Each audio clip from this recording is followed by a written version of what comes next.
Hello, कैसे हैं आप सब। उम्मीद है आप सब अच्छे होंगे। एक बार फिर से आप सबों का स्वागत करते हैं अपने इस इंग्लिश स्पोकन के क्लास में। आज हम लोग फिर से देखेंगे कुछ नए वर्ड्स, उसके प्रोनाउंसिएशन और उससे कुछ जुड़े कुछ के सेंटेंसेस।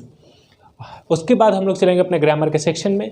जैसा कि आपको पता है कि 4 बजे से हमारे रेगुलर जीडी की क्लासेस चल रही हैं, तो जो बच्चे अभी तक कंटिन्यू कर रहे हैं इस क्लास को बट जीडी ज्वाइन नहीं कर पाए हैं, उनका स्वागत है जीडी वाले क्लासेस में। वो जीडी क्लास करने आए। हम लोग अप्रॉक्स इस क्लास का probably 40 days, more than 40 days cross कर चुके हैं। तो आज फिर से चलते हैं और क्लास में देखते हैं कौन कौन से वर्ड्स हैं, कौन कौन से वर्ड्स पढ़ने हैं और उससे रूबरू होते हैं। तो let's start the class. First word is rational. जो हमारा पहला वर्ड है वो रेशनल है। रेशनल का मतलब क्या होता है? रेशनल का मतलब होता है विवेकी, है ना। रेशनल का मतलब विवेकी या समझदार। बोलते हैं ना कि वाह he is a very rational guy, right. मतलब कितना विवेक है इसके पास, कितना समझदार है ये बंदा, है ना। तो हम जब रेशनल का यूज़ करते हैं तो किसी व्यक्ति के लिए भी कर सकते हैं, है ना, समाज के लिए भी कर सकते हैं कि कितना रेशनल समाज है, देखिए कितना अच्छा समाज है ये, कितना बढ़िया लोग, कितना अच्छे लोग हैं। तो हम वहाँ पे इसका यूज़ कर सकते हैं। Moving towards the next, pertain. Pertain का मतलब होता है किसी से संबंधित होना, मतलब to belong as a part, किसी से मतलब किसी का हिस्सा होना।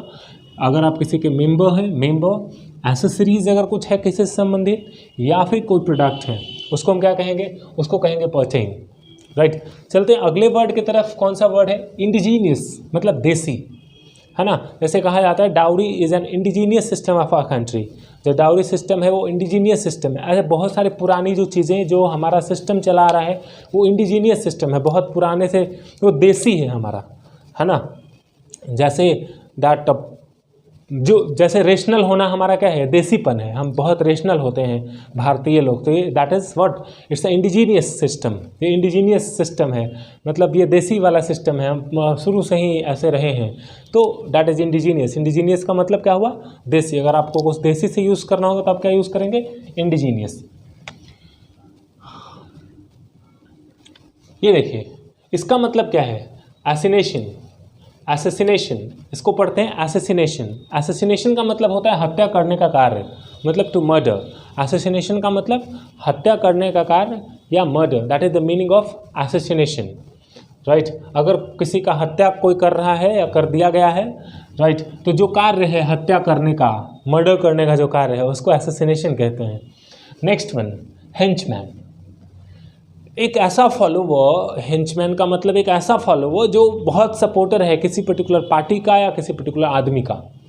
लेकिन सपोर्टर तो होना ठीक है, लेकिन वो कैसा सपोर्टर है? वो गलत चीज़ों के लिए सपोर्टर है। मतलब कि वो अगर उसको कहा जाए कि चलो आज यहाँ मार देना है तो वो चला जाएगा, है ना। उसको कहा जाए कि चलो आज यहाँ तोड़ फोड़ मचा देना है तो मचा देगा। कोई गलत काम करने के लिए वैसे जो गुर्गे होते हैं उसको हेंचमैन बोला जाता है। ये गुर्गा आप कह सकते हैं, दे आर द गुर्गाज ऑफ दिस पर्टिकुलर पार्टी। होता है ना कि इनके गुर्गे हैं, गुंडे हैं, है ना। तो वैसे गुंडे को आप क्या कह सकते हैं? That you can say henchman. A faithful follower of political supporters specially in crime. जो स्पेशली क्राइम में होते हैं उन्हें ये बोला जाता है। Moving towards next one, foothold. Foothold का मतलब वो होता है जहाँ पे आप पैर जमाने की जगह कहा जाता है फुटहोल्ड। जैसे एक एग्जांपल के तौर पे देख सकते हैं कि जहाँ आप कोई काम कर रहे हैं, कोई कंपनी है या फिर कोई जगह है जहाँ पे आप चाहते हैं कि हम अपना वहाँ पैर जमाएं और अपना आगे बढ़े अपने लाइफ में, है ना, कुछ नाम कमाएं, तो वो होता है फुटहोल्ड। जहाँ पे आप पैर जमाने की कोशिश करते हैं। पैर जमाने का आश्रय या पैर जमाने का जगह, आश्रय का मतलब जगह भी होता है। तो ऐसे हम ऐसा जगह तो ज़रूर खोजते हैं अपने लाइफ में जहां हम कुछ पैर जमा पाएँ, जहां कुछ कर पाएँ, है ना। वो जो भी हो, अब वो अपना बिजनेस से ही हम पैर जमाना शुरू करें कि कहीं कोई कंपनी में काम करके जमाना शुरू करें, दैट इज़, है ना। कह रहा है कि the company is attempting to gain a foot hold in Russian market. जो कंपनी है वो पैर जमाना चाह रही है, कहाँ पे? रशियन मार्केट में, राइट। रशियन मार्केट में पैर जमाना चाह रही है, that is the foot hold where he used. Gem, gem pronunciation है। जेम मतलब होता है रत्न। रत्न मतलब कि कोई ज्वेलरी टाइप का, है ना, जो रत्न बोलते हैं ना, ये अनमोल रत्न, ये मेरा रत्न है, that is. Your goal is to steal, यहाँ पे एक मैंने एग्जाम्पल बनाया है।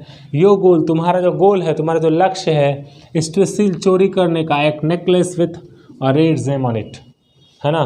कौन सा? उस पर जो रेड जेम है, जो रत्न जड़ा हुआ है, लाल रंग का रत्न है, वही तुम्हारा चुराने का क्या है, इरादा है। ठीक है, ऐसे हम जेम का यूज़ करते हैं। मान लीजिए किसी के दो बच्चे हैं उनको वो भी कहते हैं कि दे आर माई जेम, मतलब कि वो क्या हैं, हमारे रत्न हैं। तो जो जिसको आप रत्न मानते हैं, ऐसे रत्न बोला जाता है। आप अंगूठी वगैरह पहनते हैं, उसमें जो पत्थर लगा होता है उसको भी रत्न बोला जाता है। तो ऐसे रत्न का हम अलग अलग तरीके से डिफाइन कर सकते हैं, लेकिन उस रत्न की जो प्रॉपर इंग्लिश है वो जेम है।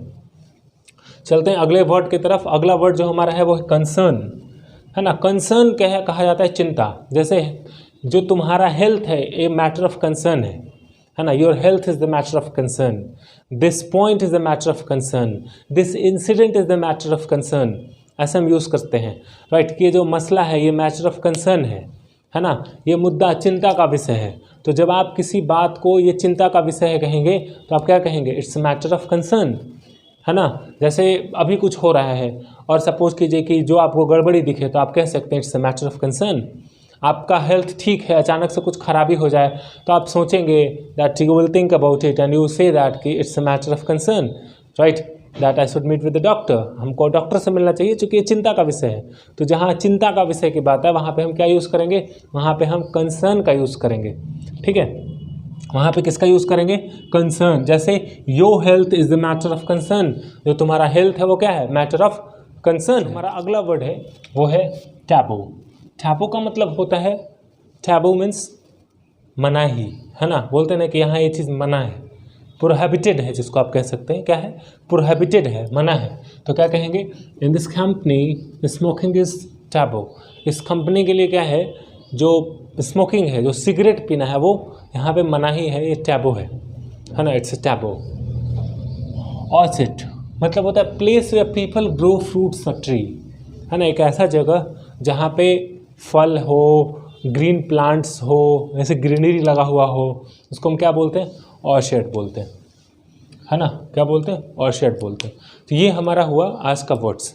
इसके बाद हम लोग चलेंगे अब तुरंत ही अपने ग्रामर के। आज हम लोग अपने ग्रामर के सेक्शन में बात करेंगे कंजंक्शन का। कंजंक्शन में हम लोग क्या बात करेंगे, हम लोगों ने कल पढ़ा था, क्या पढ़ा था ये देख लेते हैं। कल हम लोगों ने पढ़ा था सो दैट, दैट्स और देयरफॉर की बातें करी थी हम लोगों ने। क्या पढ़ा था, सो दैट, दैट्स और देयरफॉर की बातें करी थी। सो दैट्स वाई देयरफॉर, है ना। उसको हम किस लिए यूज़ किए थे, इसलिए के लिए यूज़ किए थे, है ना।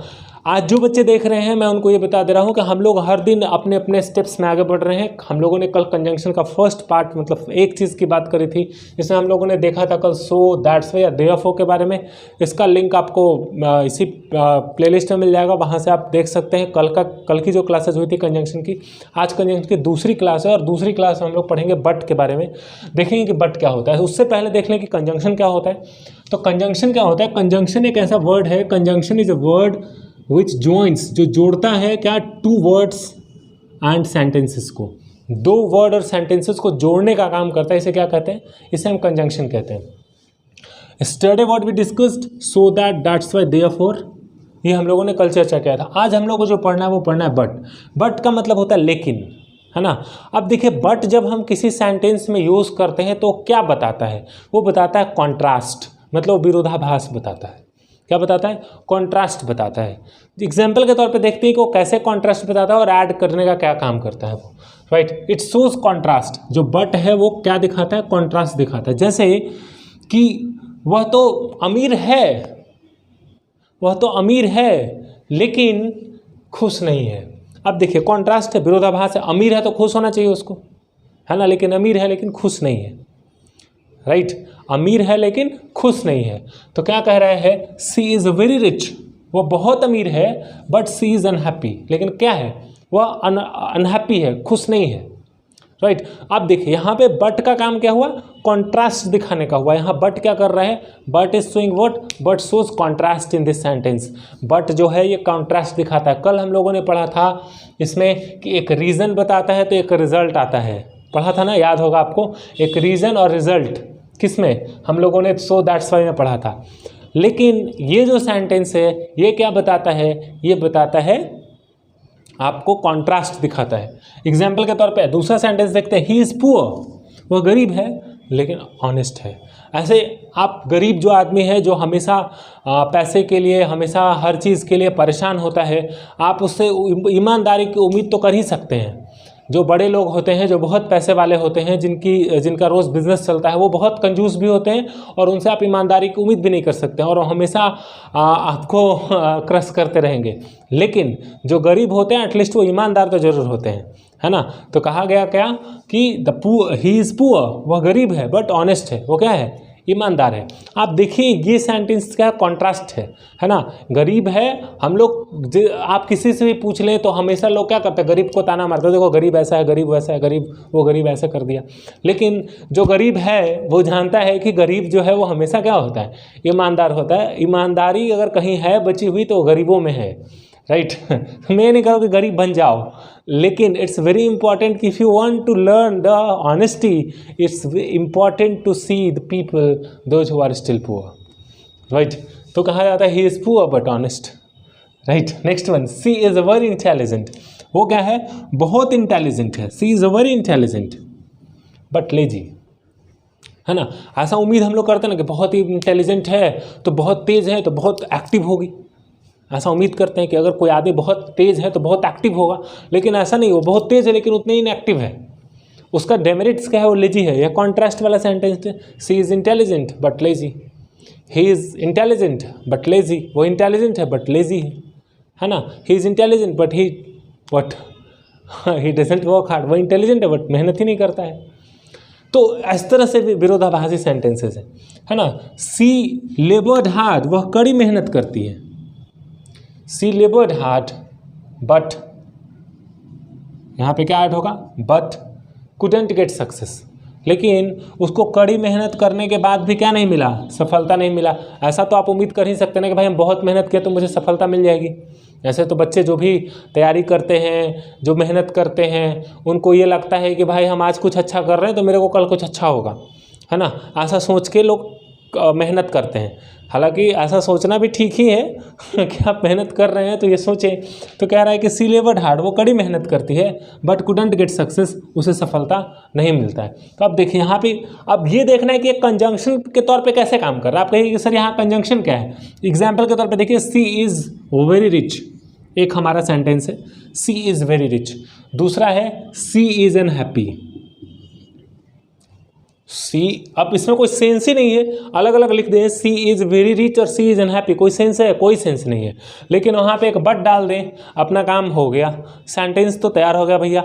देख लो, she is very rich but she is unhappy, right. उसी तरीके से दूसरा देखो, ही इज़ पुअर, वह गरीब है, राइट। लेकिन एक ऑनेस्ट लगा देने से बीच में बट लग गया, तो ही इज़ पुअर बट लगा, लेकिन वो क्या है, ईमानदार है। She is very intelligent but lazy, है ना। वह क्या है, बहुत ही इंटेलिजेंट है लेकिन वो क्या है, लेजी है। उसी तरीके से सी लेबर्ड हार्ड, वह कड़ी मेहनत करती है ना, कड़ी मेहनत की, वो कड़ी मेहनत की बट कुडंट गेट सक्सेस, लेकिन उसे सफलता नहीं मिला। आप यहाँ पे सी कुडंट गेट सक्सेस भी लिख सकते थे, लेकिन चूंकि बात इसी सी की हो रही है इसलिए कोई टेंशन नहीं है, आराम से सेंटेंस से चलेगा। Ravi invited me but I couldn't go, Ravi invited me but I couldn't go. हमारा जो नेक्स्ट सेंटेंस क्या है, रवि इन्वाइटेड मी, रवि ने मुझे बुलाया था बट मैं नहीं जा सका, लेकिन मैं नहीं जा सका। तो हम ये कैसे सेंटेंस बनाए, रवि ने मुझे बुलाया था लेकिन मैं नहीं जा सका। यहाँ पे जो लेकिन यूज़ हुआ है वो किसकी जगह, उसका इंग्लिश क्या होगा, बट, है ना। Ravi invited me but I couldn't go, Ravi ने मुझे बुलाया था लेकिन मैं नहीं जा सका। कोई कारण रहा होगा, हम नहीं गए होंगे। लेकिन यहाँ पे क्या है, ये कॉन्ट्रास्ट है, बुलाया तो जाना चाहिए था, बुलाया तो हम जा सकते थे, लेकिन बेचारा बुलाया तो हम नहीं गए। तो हमारा एक जो सेंटेंस है वो क्या दिखा रहा है, वो हमेशा कॉन्ट्रास्ट दिखाता है, हमेशा एक वो दिखाता है, मतलब उल्टा, है ना। तो उसे हम, उसका यूज़ कहाँ करते हैं, वो बट में यूज़ होता है। तो यही इसको पहचानने का तरीका है। अगर बट है और सेंटेंसेस सही लिखने हैं तो हमेशा एक पॉजिटिव होगा, तो दूसरा सेंटेंस ऑब्वियसली यहाँ पे कुछ दूसरे सेंस के साथ आएगा। सीज यहाँ पे आप देख रहे हैं उसी तरीके से बना है। तो ये हुआ हमारा बट का यूज़। आप इस पे ज़्यादा से ज़्यादा एग्जाम्पल बनाएं। अगर आपको ये क्लास अच्छा लगता है तो आप क्लास को शेयर करें और लोगों को बताएं कि देखिए क्लास चल रहा है, और मेरा सपोर्ट करें। Thank you so much, have a nice day.